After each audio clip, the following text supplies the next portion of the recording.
My name is Edo Dario. I'm a CTO for Currencycloud, and with me I have Mikhail Prince, who is the co-founder of HackerOne. We're going to tell you two stories. So there is a short story. It's a little bit of a love story about two companies getting together in FinDEVr a couple of years ago, one thing leading into the next thing. And all of a sudden now, HackerOne is a customer of Currencycloud.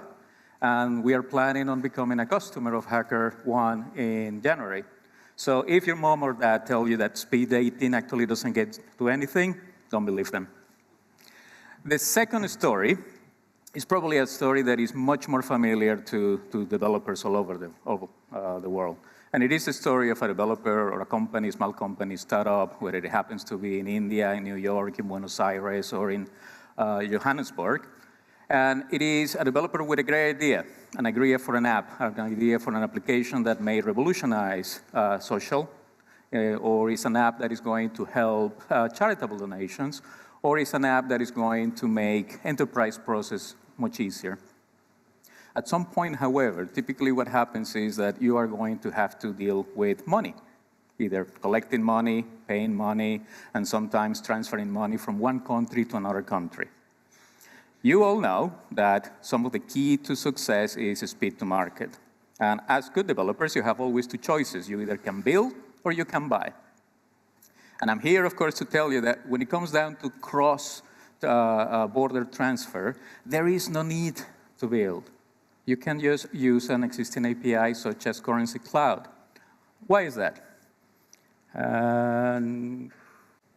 From idea to execution, anytime that you're going to be dealing with cross-border payments, you're going to be facing with a number of, not necessarily challenges, but there are things that you have to go through, such as you need to be compliant with all the regulations. And it's not enough just to be compliant with one regulation in one country. If you're doing international payments, then you have to be compliant with it in as many countries as you're going to be able to do business with. Then there is a license. Again, regulated countries, they will require a license. Currencycloud is an e-money license. And let me tell you, it's a process that sometimes takes a lot. Then you have to connect to some payment rails, because you want to be able to disperse funds locally. And then on top of that, you need to start looking into who are you going to be your third-party providers, such as Trulioo, for example. For KYC, you may need another third-party provider like reporting engine, KYC engines, rules engines, etc. And then you need to have some sort of a relationship with banks. On top of that, I think KYC, already mentioned it.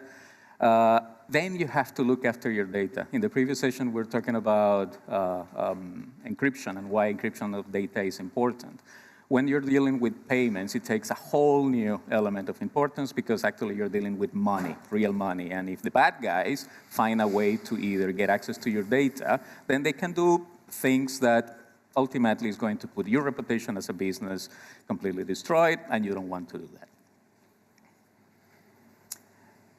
And then you want to add some additional services. You want to be able to offer reports, you want to be able to reconciliations, etc. And all I'm trying to say here is that if time to market is a goal, and it should be, the distance between building and building all of this to actually using an API like Currencycloud, it is obviously much, much shorter. Now, Mitchell here is going to tell you, it's going to keep me honest, because of course, representing Currencycloud, I'm going to tell you that our API is the best there is the most simple to use, and literally you can be up and running and start transferring money from country to country to country in less than a few weeks. But it is not as powerful as if an actual customer tells you the same story. Andrew? Yeah. Can we switch the screen? So a little bit about what HackerOne actually does is we have hundreds of thousands of hackers all around the world that need to be paid. Because what they do is they find vulnerabilities in our customers pay for these vulnerabilities depending on how severe the vulnerability was, and these hackers live all across the globe.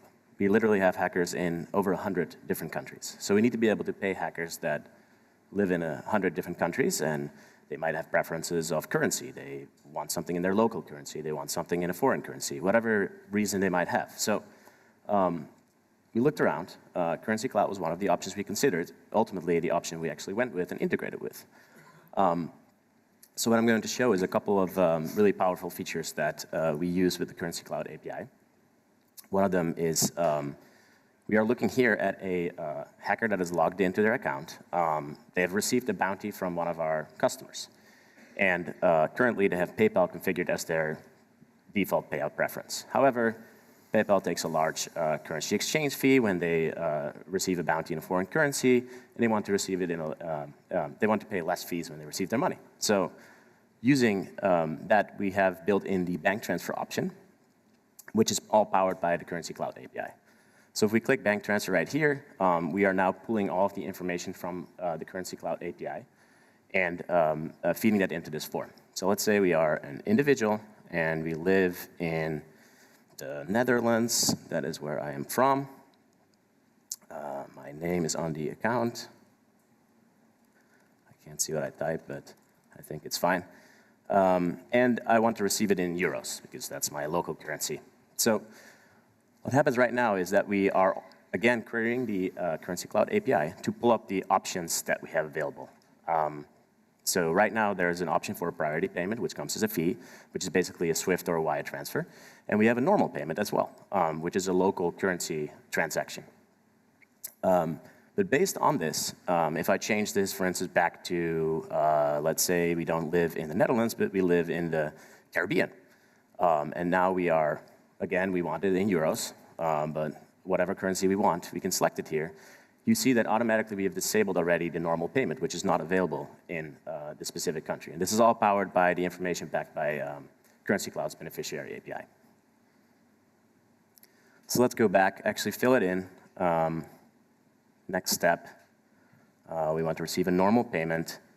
We fill in our international bank account number and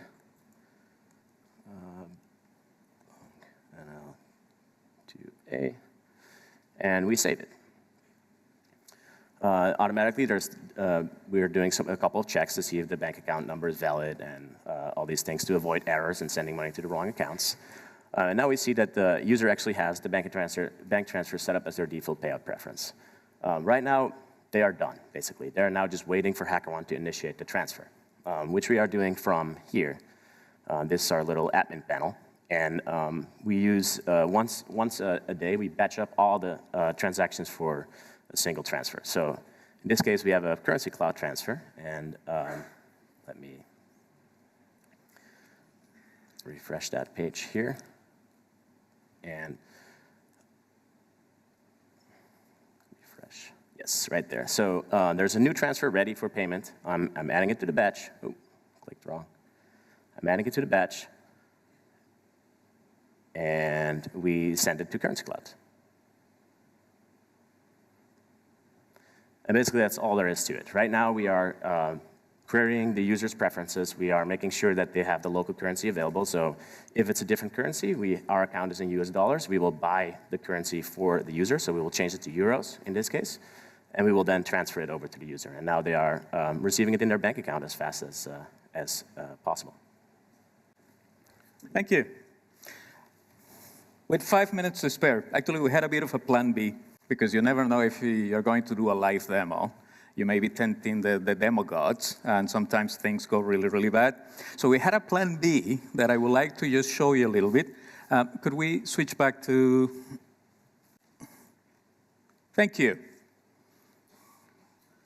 Do you know what this is? Aha, our hand over there.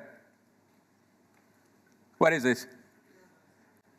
It is an Amazon IoT dash button. So we thought about what better way to also show how easy it is to interface with the Currencycloud API.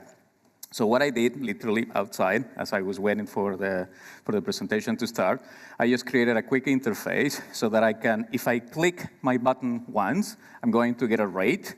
If I do a double click on my button, I'm going to book a conversion, meaning I like that rate, and now I want to secure that rate so that then I can pay. I owe some money. I owe some money to my Uncle Guido in Italy. And if I don't pay him I don't know what will happen. So let me show you. So first click. And if the light goes green, then everything also goes okay. I will get a little text email message on my account. But actually, let me just show you the actual Amazon web page.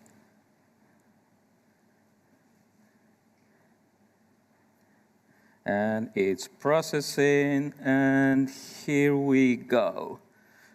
So what is happening is the Dash connects to an Amazon Cloud API. The Amazon Cloud API is connecting to the Currencycloud API. The Currencycloud API is getting a rate from one of our multiple providers.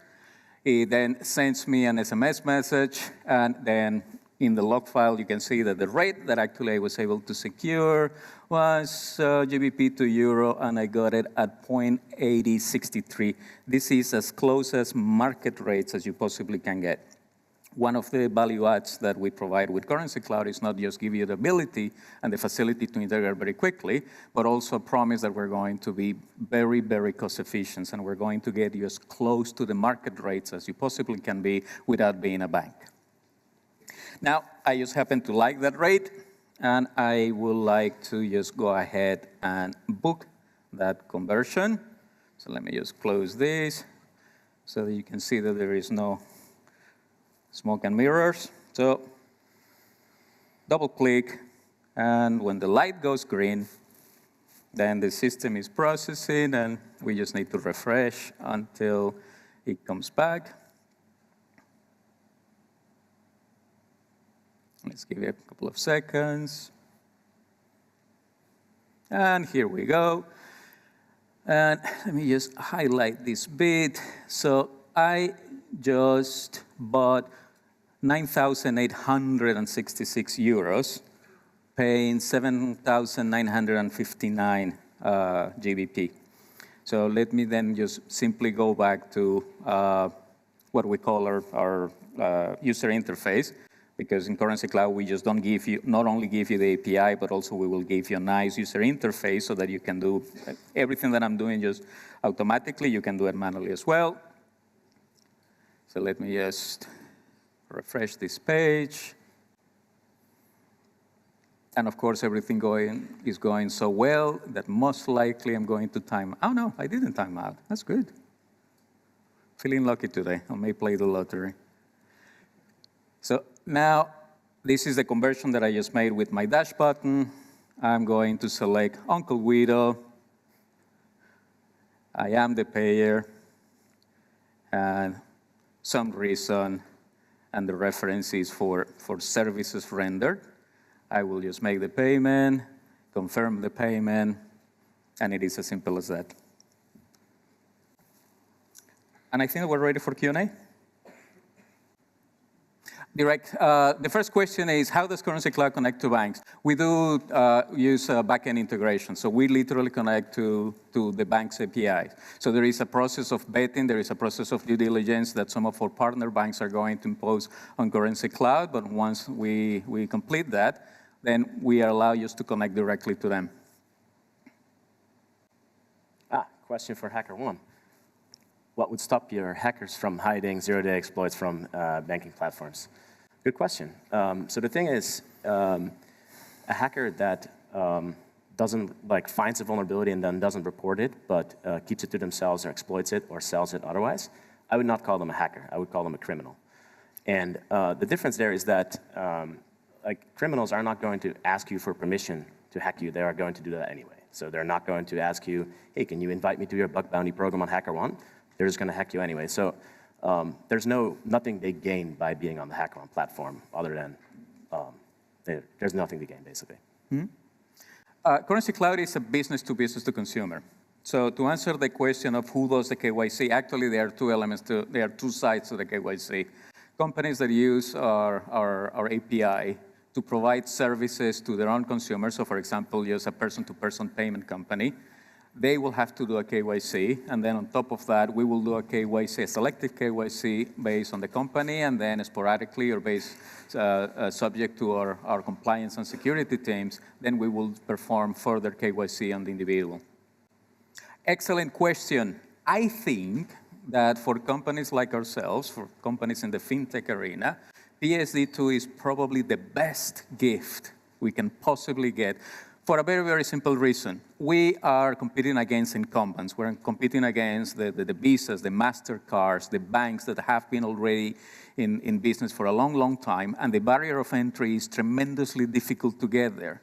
Now, the government is looking to give fintech a little bit of a push, and is trying to level the playing field. And that is what PSD2, in a nutshell, represents for us. It is a great opportunity. Ultimately, it's going to lead to better services, to open services, and as I said at the beginning, the barrier to entry is going to be low enough that also small startups and small fintech companies will be able to provide much better service than banking giants.